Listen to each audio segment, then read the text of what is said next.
আপনাদেরকে স্বাগত আরও একটি নতুন ভিডিওতে, যেখানে আবাস যোজনায় বড় খুশির খবর। আজ বড় ঘোষণা মমতার, যেখানে আর মাত্র 10 দিন পার হয়ে গেলেই টাকা দেওয়া শুরু করছে আবাস যোজনার বলে সে কিন্তু নিজেই জানিয়েছে।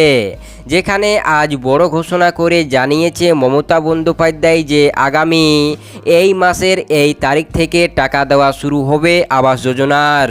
হ্যাঁ ফ্রেন্ডস, কবে থেকে এই আবাস যোজনার টাকা দেওয়া হবে?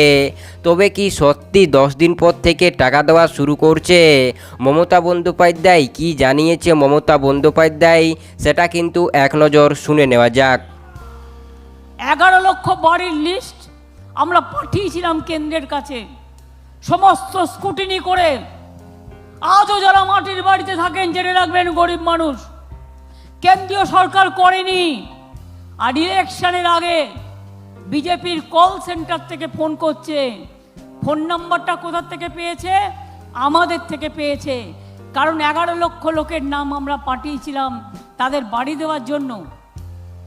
ফোন করে বলছে, তুমি আবার নতুন করে বিজেপিতে অ্যাপ্লাই করো, তাহলে তুমি ঘরটা পাবে।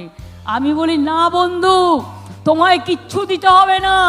ইলেকশন হয়ে গেলে মে মাসে আমরা 11 লক্ষ মানুষের ঘর আমাদের সরকার করবে। এটা আমরা বাজেটে ঘোষণা করেছি।